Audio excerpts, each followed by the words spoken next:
Okay, so I've talked about how to stand, and I've talked about how to put your arms into a proper guard.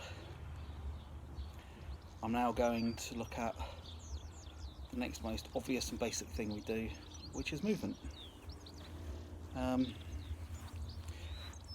So,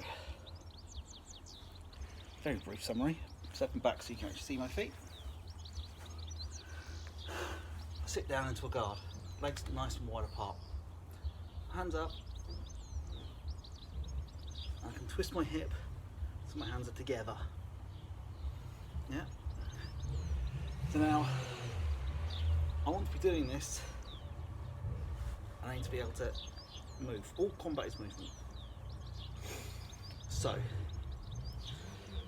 first of 3 steps we're going to learn is shuffle step.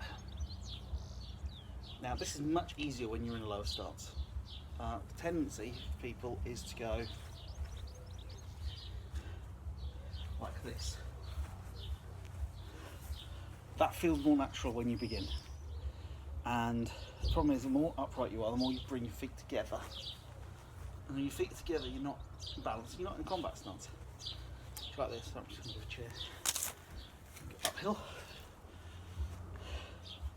So this is not a good combat move.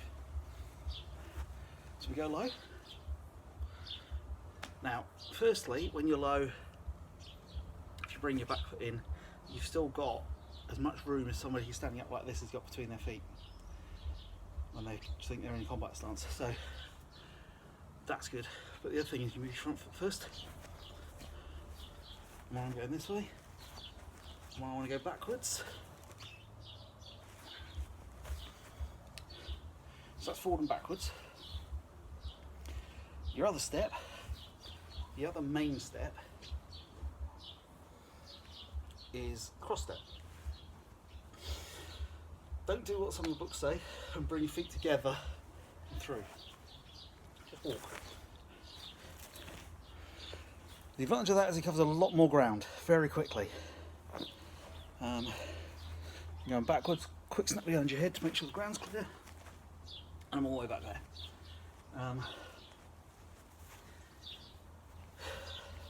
If I pick up a weapon,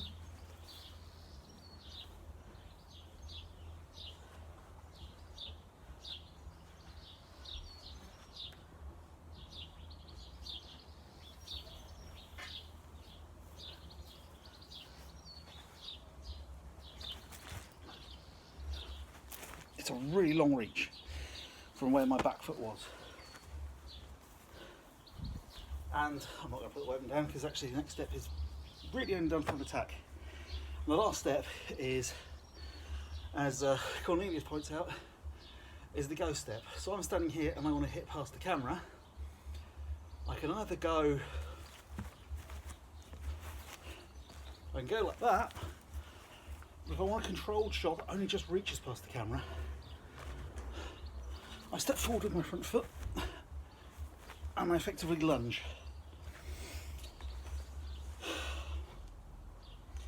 So that's your 3 types of step. So there's shuffle step, which is keeping your feet in the line they're in. Step forward with the front step. If you're nice and low, you can afford to lead with your back foot, but it's still better to lead your front. There's the cross step, which is basically walking in a very low stance. You'll bring your foot up, bring it in front of the foot that's in front, and down. And there's the go step, which is just a step forward. Step. Because, and why do we use the go step? Because that is way better than that. You're not opening your back. You're not dropping your guard. You're not leaning so your head's in danger zone. You're not making your shield a weight that you've got to pull up again instead of something to protect yourself with. There's another element to movement that you really do need to think about, and a lot of people don't teach it. And that's sideways movement. So if I'm standing here and I want to shuffle step that way. I don't want to take a big step, I just want to take a small step. I need to go on a diagonal. Likewise, if I want to go to my right, I might do a small crossover step, step back, and then if I have a step forward, I can correct my stance. I can go back to correct my stance, or I can stay there and be in an aggressive stance. If I want to step to the left with a cross step, it takes me off line. So I need to be aware of that and be adjusting either my front foot subtly with a ghost step to open it up, or I need to be thinking about what I'm doing with my shield.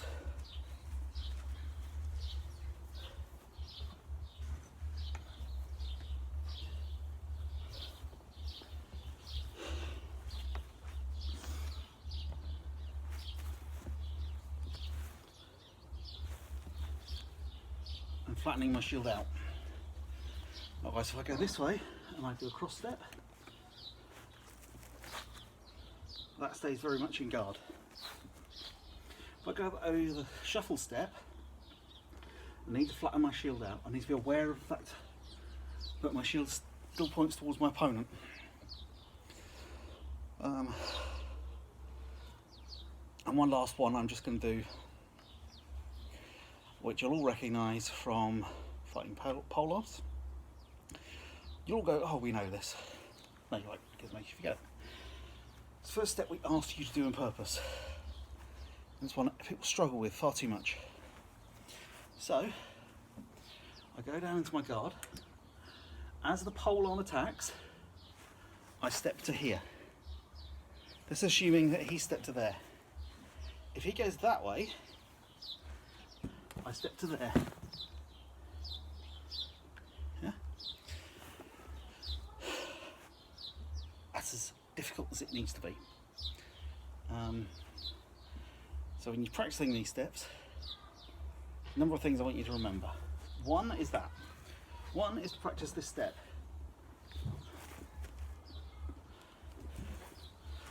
And that step.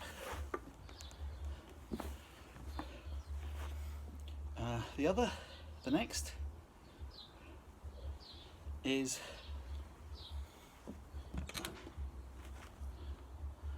to keep your head level as you move forwards and backwards. This isn't a great angle on the camera, but you can't see. I'm actually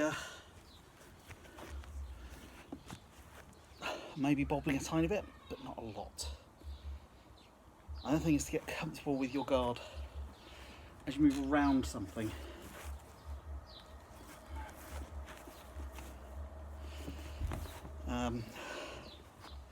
Because opponents won't stay static. I've seen people pretty much base an early strategy on just moving around people, going around constantly towards their shield. It's not great, but it's a strategy and it's one worth learning. It's more effective to be fighting here. I'm very comfortable with that side step.